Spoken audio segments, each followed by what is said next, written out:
Good evening and welcome to the Village Board meeting for the Village of Pleasantville. Today is Monday, August 23rd. We just completed a work session which we did via Zoom using a new device we have that we're hopeful will turn out to be an easy way to allow us to have a work session that's both available to people and can be recorded. We're back to our normal circumstance at our regular meeting. Again, it's all a work in progress and we look forward to your comments. But as always, now we're being recorded by PCTV. You can watch live in a stream at pctv76.org, or you can watch on Optimum or Verizon Cable TV. So our next regular meeting is on Monday, September 13. Couple of announcements, more than a couple of announcements to make. The first is obviously happy news that Tropical Storm Henri did not wreak the havoc that we feared it might. I think overall Westchester and certainly the Village of Pleasantville got off pretty easy, as did I think lots of areas in our realm. Certainly some wet basements and the like, which are no fun, but a whole lot better than we feared it might be. So just want to remind everybody that I'm sure this isn't the last of the severe weather warnings that we're going to encounter in this forthcoming hurricane season, and the fact that the thing made a turn and didn't hit us at hard doesn't mean that it won't happen the next time. And one of the big concerns of forecasters and of government emergency people is that people will not take seriously the warnings, and so we encourage you to do so as you did this time, every time. So couple of other points to make. We just issued a new Pleasantville Post newsletter, which came out today, I guess, and you can, if you are part of our village email list, you will have gotten that automatically. Encourage you to sign up at pleasantville-ny.gov. But if you're not part of that email list, you can go to pleasantville-ny.gov, and I think the second item in the news pane on the front page allows you to click into the Pleasantville Post current issue. And while you're there, go into the left column and sign up for news. So a great way to stay in touch with things. And that provides an update on a bunch of different things, including our swimming pool proposed replacement project, as well as an update on some changes in the village staff. Our new village treasurer, Noreen Regan, who switches from her administrative role back to her former digs in the Treasury Department after the retirement of Mary Schwartz, and also the elevation of Mike Newman to Superintendent of Parks and Rec. A bunch of other things, including a quick report on the status of other development projects. So get yourself to pleasantville-ny.gov, Pleasantville Posts, and take a look. The COVID report is discouraging. As of today, I get a daily report. There were 8 new positive cases today. There are 34 active cases in the village. Cases are considered active for 10 days from the date of a positive test. But the trend is headed in the wrong way. As I have mentioned at some past meetings, in the entire month of June, we had 1 positive. In the entire month of July, we had 15 positives. In the first 3 weeks of August, we have had 49 positives. So if the numbers track as they're tracking now, August is roughly 400% higher than July. So please be cautious. We very much encourage folks to get vaccinated if they have not. I think it is very hard to read the statistics in any way other than to recognize that having a vaccine massively reduces your chance of being hospitalized. And in the hypothetical that you have a breakthrough case that would require hospitalization, it further massively reduces your chance of dying of COVID. So it's a great protective vaccine. For those who are concerned about FDA approval, you perhaps saw in the news today that the Pfizer vaccine is the first to have received full FDA approval. Previously had been under an emergency approval. It has now got full FDA approval. So please take a look. Please be aware you can get vaccines easily and without any charge whatsoever at multiple places. You can go to health.westchester.gov and find out where you can do that. We encourage folks to sign up for the New York Excelsior Pass if they are vaccinated. It's a great way to be able to demonstrate that you have been vaccinated. So an interesting piece of news arrived. We've been waiting for the results of the 2020 census, the decennial census. And we don't have all the breakdown. There'll be more detail to come. But the interesting report of that is that from 2010 to 2020, Pleasantville had an increase of 494 residents, a total of a 7% increase in population. Now, I caution you that all the increases that were registered in Westchester are likely, at least in some degree, the result of a big effort to improve response to the census. Most places in Westchester improved the response to the census. Pleasantville's response rate was just under 78%.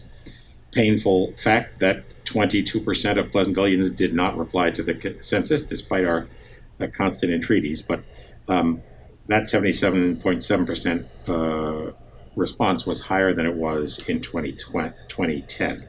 So just as a point of comparison, the United States population grew 2010 to 2020 by 7.4%. The northeastern states grew in aggregate by 4.1%. New York State grew at 4.2%. Zeroing into Westchester County, the county population as a whole grew at 5.8%. As I mentioned, Pleasantville up 7%. A small number of communities went down in population, but the vast majority of them went up, anywhere from in the low single digits to, in a few cases, over 10%. So you can take a look at all this information at census.gov, and I encourage you to do so. But the really important takeaway here is that, as the county made clear up front, when the roughly $880 billion of federal aid that is distributed around the country based on population is handed out, it amounts to about $2,500 per person per year.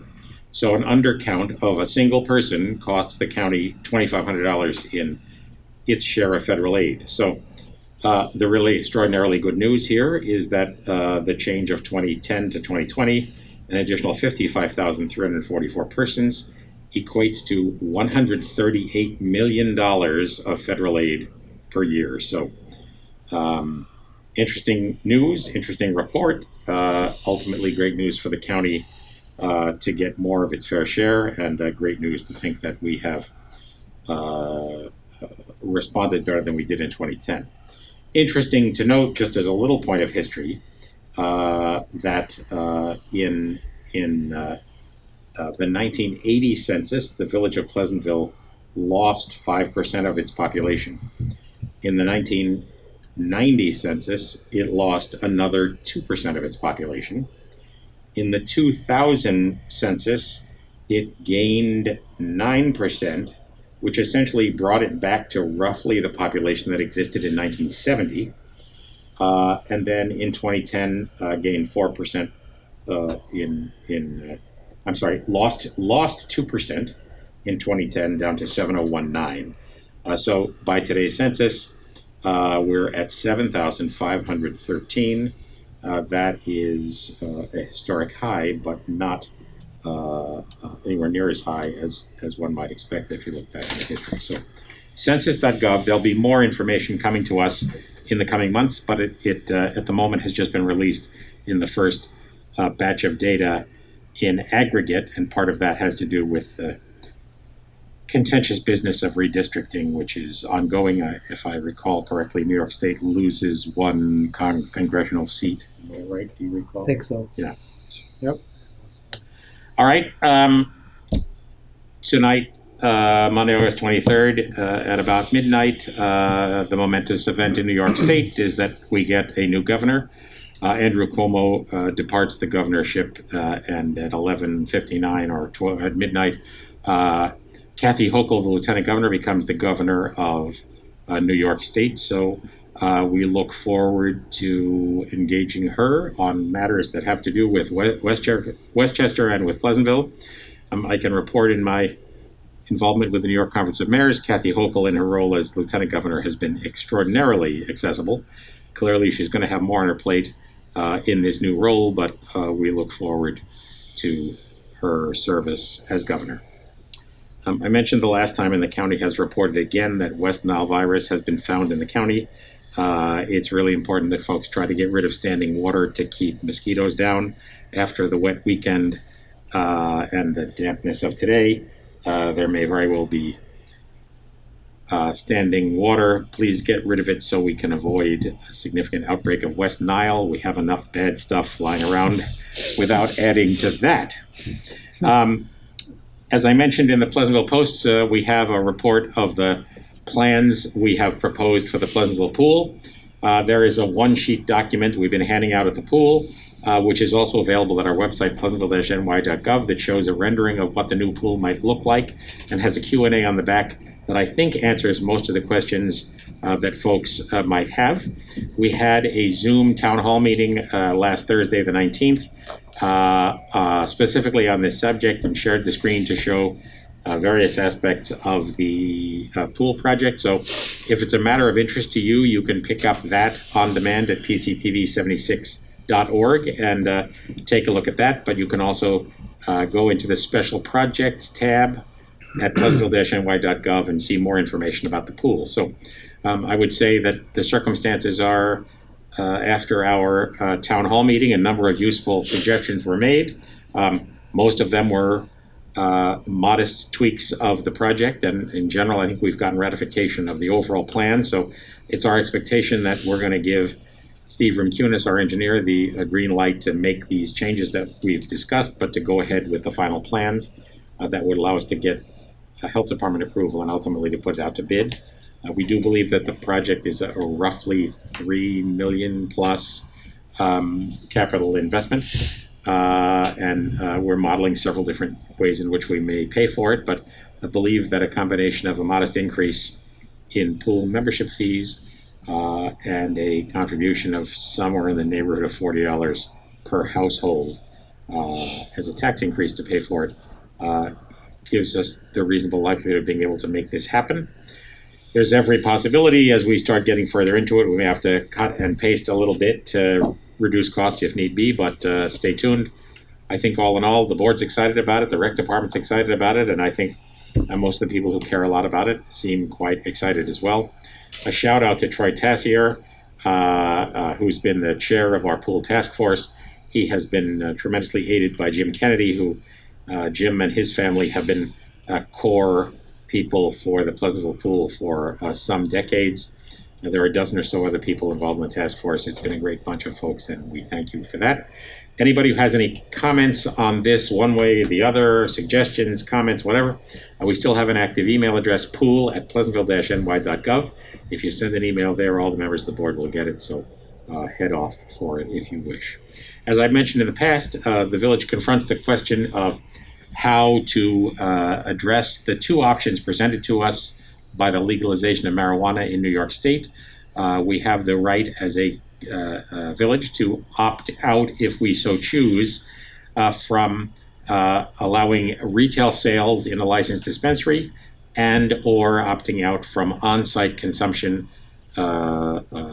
locations like a marijuana lounge. So it's our expectation to engage the community on that in the fall.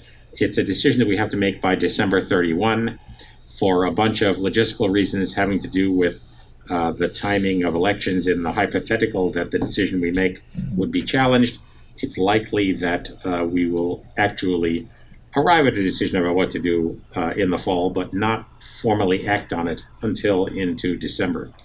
So we'll engage the community on that subject. I know there are strong feelings on that subject both ways, and it's our goal to engage an open conversation that is respectful of everybody to discuss that.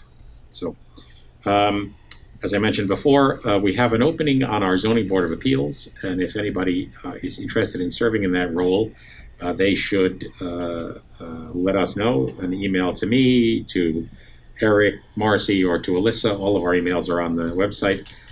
Just to throw your hat in the ring. I'm interested in filling that role as soon as we can. In work session today, we had an update from Jeff Econom, our Superintendent of Public Works, about a project at the south end of Memorial Plaza. We have talked about that before and did a little one-sheet information sheet about it a couple of months ago. It's a project that gives us a bunch of new opportunities to expand the availability of parking at the south end. That's the Bedford Road end of Memorial Plaza.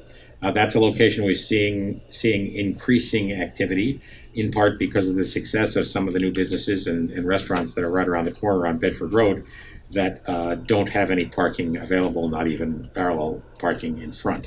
So we're looking to improve the parking there at the same time as we're looking to make it easier to get in and out of the parking spaces with angled parking that ultimately will exist on both sides of what is the through street, that is the street side of Memorial Plaza. All of that means that we are going to have to lose the 5 trees that are currently in the median between the gazebo and Bedford Road. Those need to be removed in order to narrow the width of that median to create room for the angled parking. And I add to that the trees in that location are generally short-lived. It's a bad location for trees. The roots immediately start wrapping up around themselves, and the trees spend a decade or so dwindling, and they're starting to get to that point. We are going to replace 4 trees for the 5 we have lost, including the chance to put a fairly sizable tree right at the entry area. So in the end, nobody's happy about the loss of trees, but we do feel as though we've given some really serious thought to this and believe that the benefits outweigh the disadvantages. We're going to solve a long-term horticultural problem with trees that don't survive. We're also going to provide a new and better-looking lighting in that end of Memorial Plaza and establish the conduit that will allow us to have pay and display meters so that if the continued parking environment shows what it shows now, which is lesser demand for permit parking, more demand for transient, we'll have a means of switching the commuter side to transient parking. We're studying that now with the assistance of BFJ planning. And then lastly, putting in the conduit and likely the equipment for some electric car charging stations. So a long way around getting to my last point, which is that if you haven't noticed, all of our parking meters and our pay and display units have stickers on them describing Pango, which is an app you can download both Android and iOS and establish an account so that you no longer have to pay for your parking with coins. If you don't have them, you can pay via your smartphone in the Pango app. It's a pretty convenient app that also starts a timer and lets you know when your time is running out.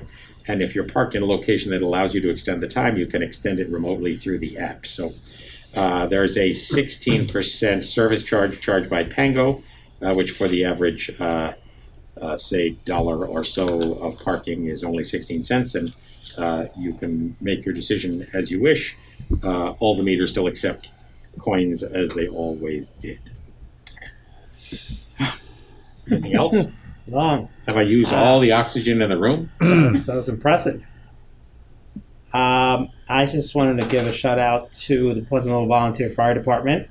I had a family member that was visiting, and from Ecuador actually, and they're interested in the fire departments here. And I made a call to Dan Coltis, who's one of the firefighters there, who got in contact with the department, Madison Martineau, and within about 2 hours, they were able to get a tour of the facilities, the equipment that's used, and they even got a shirt, Pleasantville Fire Department. So great. I thought it was really, really neat. And my family went back to report to the rest of the family in Ecuador how great and how pleasant everyone was. So I thought it was very, very good feeling moment. And so I'm very thankful to the Pleasantville Volunteer Fire Department. Always making us look good.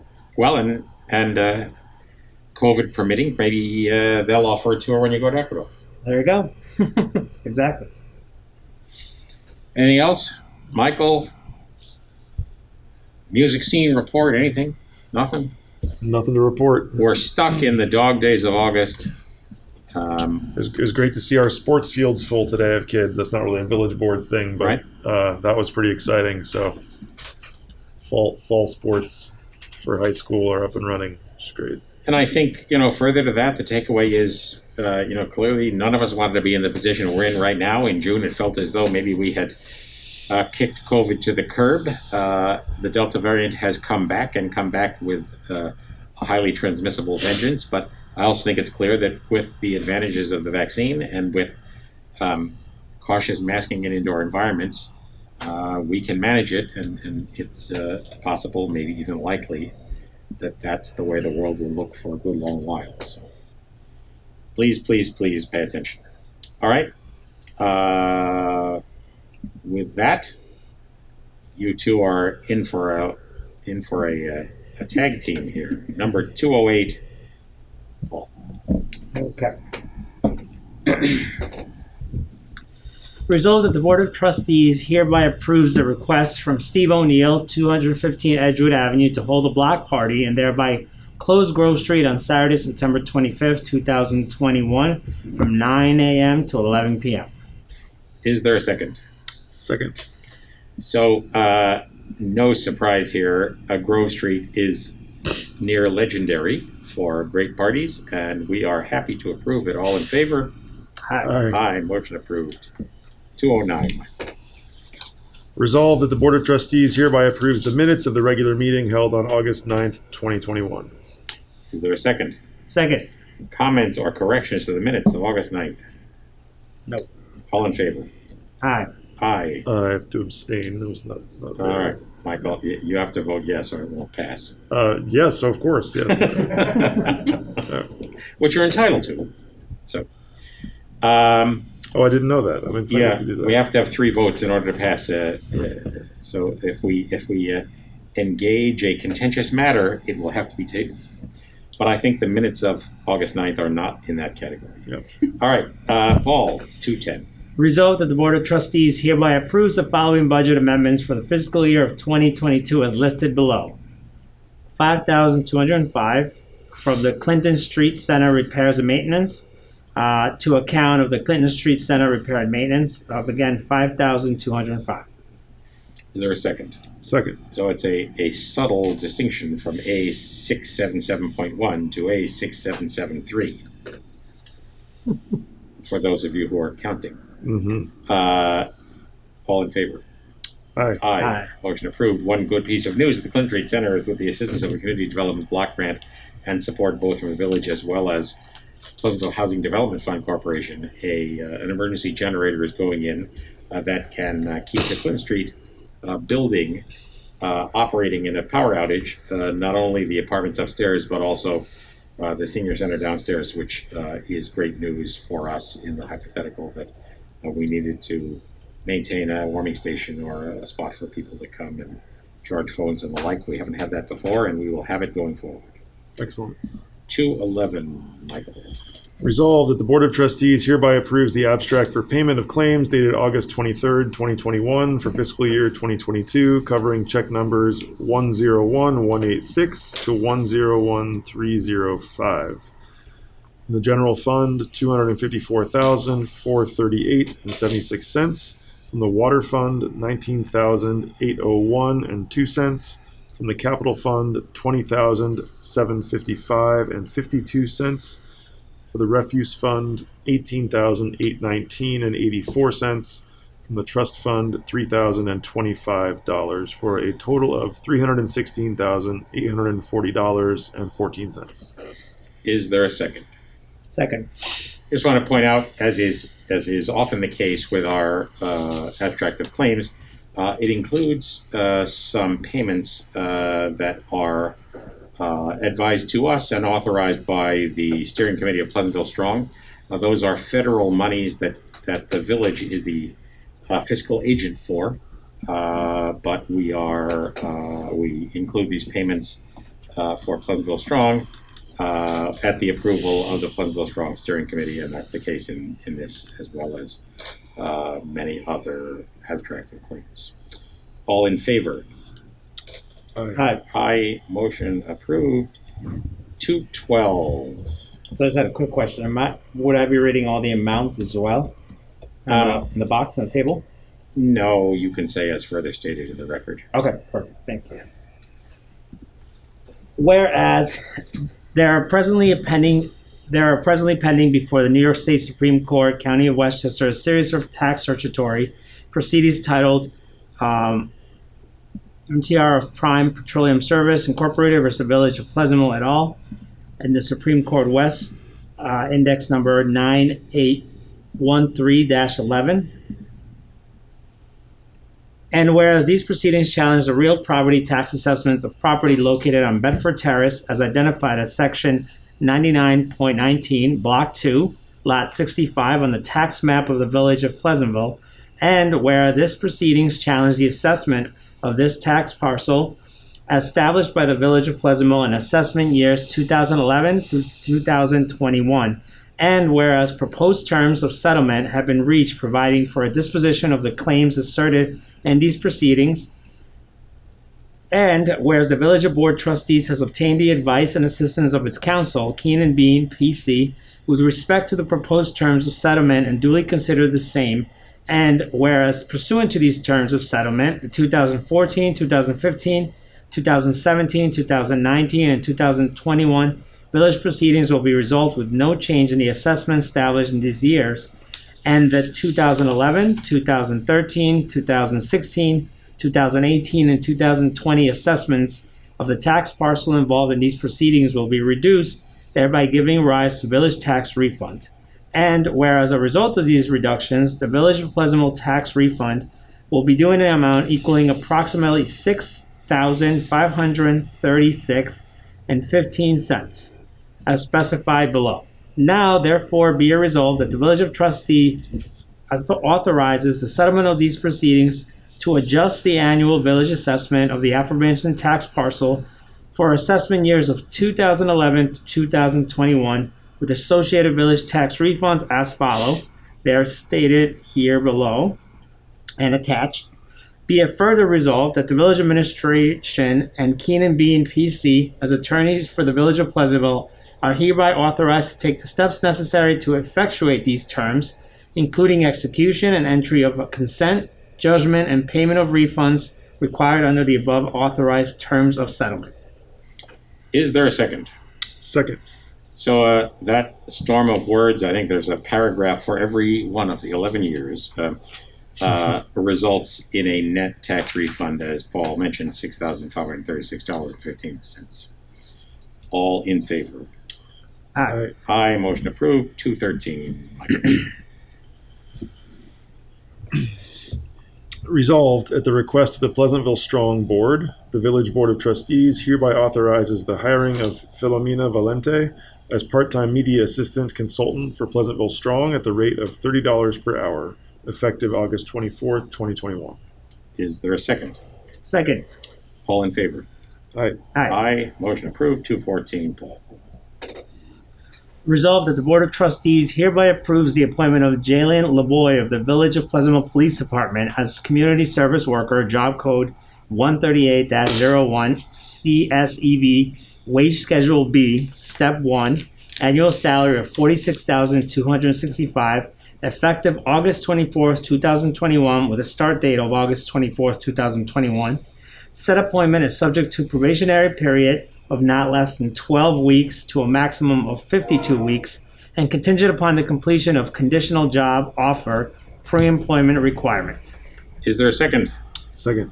So we welcome Jalen Laboy to the role of community service worker. That is a shorthand for, among other things, parking enforcement patrol. So for any of you that have not been paying too much attention to your parking meters, we're back to full staff on that front. Be forewarned. All in favor? Aye. Aye. Motion approved. Michael, 215. Whereas the Village of Pleasantville and New Singular Wireless PCS, formerly known as AT&T Wireless, entered into a cellular antenna lease agreement dated July 11th, 2001, as amended by First Amendment to Cellular Antenna Lease Agreement dated November 26th, 2018, hereinafter collectively the lease. Whereby the village leased to AT&T certain premises therein described that are a portion of the property located at 345 Castleton Street. And whereas the village was presented with an offer from AT&T to enter into a second amendment to cellular antenna lease agreement to extend the term of the lease for a period of 5 years, commencing on August 13th, 2021 and expiring on August 12th, 2026.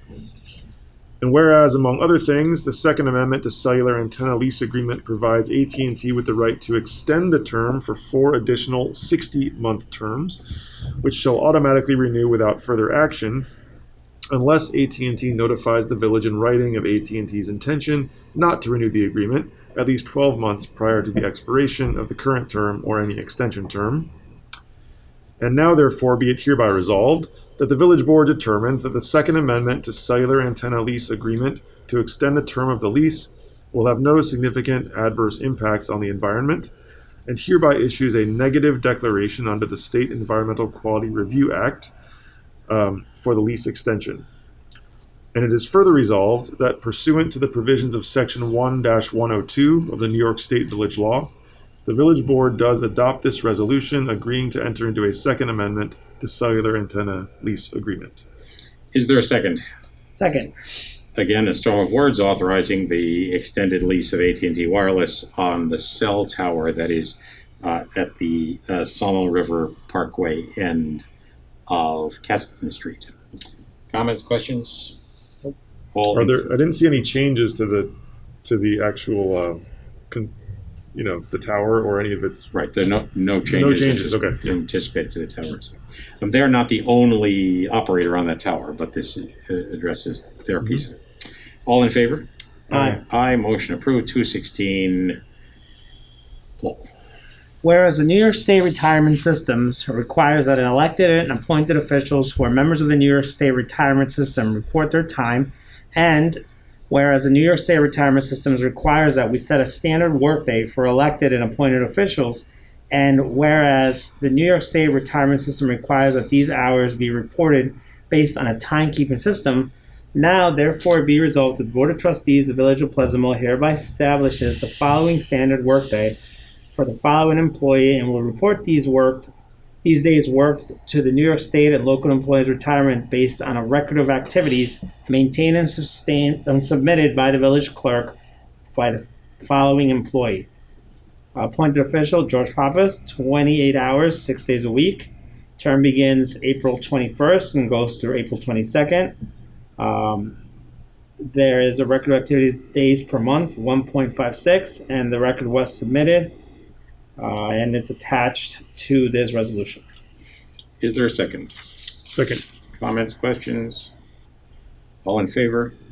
Aye. Aye. Motion approved. 217. Resolved that the Board of Trustees hereby approves the hiring of Dena Conahan as a part-time school crossing guard on an as-needed basis. Job code 0141 at the hourly rate of $20.62 with an effective date of August 24th, 2021. Is there a second? Second. Welcome, Dena. All in favor? Aye. Aye. Aye. Motion approved. 218. Fall. You're getting the long ones. I know. Resolved that the Board of Trustees hereby approves the hiring of the following part-time recreation assistants, job code 0269, Bonnie Bop, at $25.50 per hour, effective August 30th, 2021.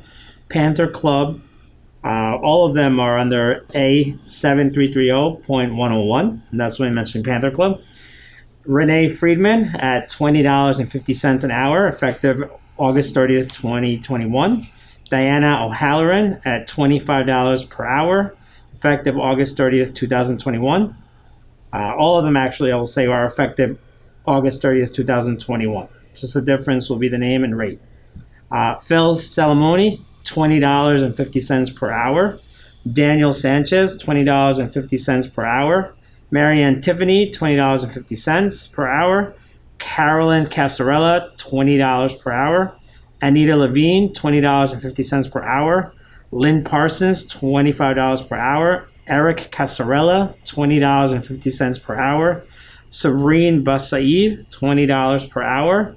Parvin Saeed, $20 per hour. Christopher Cyrus, $20 per hour. Nancy Fody, $20 per hour. Robert Santander, $20 per hour. Victoria Carmendel Otero, $20 per hour. Further be resolved that such appointments are contingent upon successful completion of mandatory background checks. Is there a second?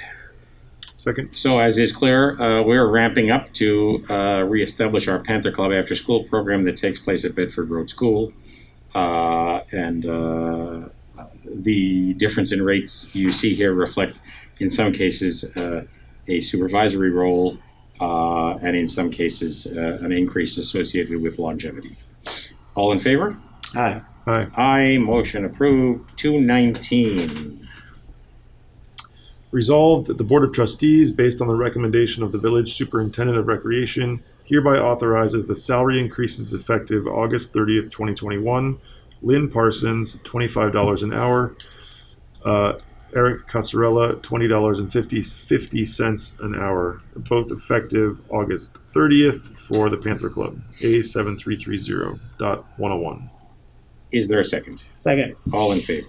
Aye. Aye. Motion approved. Paul, 220. Result that the Board of Trustees hereby accepts the resignation of Emmanuel D. Nunez, Court Attendant, effective August 19, 2021. His resignation letter is attached to this resolution. Is there a second? Second. All in favor? Aye. Aye. Aye. Thank you, sir, for your service. 221. Michael. Resolved that the resolved that the Board of Trustees hereby accepts the resignation of Joseline Huerta, Intermediate Clerk, effective July 22nd, 2021. Is there a second? Second. All in favor? Aye. Aye. Motion approved. Paul, back to you. Resolved that the Village of Trustees here authorizes the village administrator to execute an easement agreement with Ashbourne LLC, PHDFC, to install, repair, maintain, and replace utility lines on the Ashbourne PHDFC property for an emergency standby backup generator to be located on village property for the purpose of servicing the Castleton Street Senior Center. Attached are the easement agreement and the easement map to this resolution. Is there a second? Second. So this makes reference to the construction of to the addition of this generator I mentioned. Alyssa, this has on it the wrong address for PHDFC. Okay. I changed that in the document that I think Brian signed. Okay. Did he execute those? I think he came over the other day. Brian Scarsdale. Maybe he met with Eric. Yeah, right. I think he did. Whatever. You should go back and find the one that was executed. Yep. I think Noreen notarized it. Yep. Which is different only in the respect of the address for PHDFC. Okay. All in favor? Aye. Aye. Motion approved. 223. Resolved that the Board of Trustees hereby accepts the resignation of Kathleen DiPrima, food service helper, effective August 20th, 2021. Is there a second? Second. All in favor? Aye. Aye. All right, that is the end of our resolutions. Is there comment of any kind from a board member or a member of the public? Nope. There being none, is there a motion to go into executive session on a matter of personnel? So moved. Second? Second. All in favor? Aye. Off we go into executive session. Thank you all if you're watching now, and thank you in the future if you watch at pctv76.org. We're back on September 13th with the fall upon us and launching into a full slate of projects. Thank you and good night.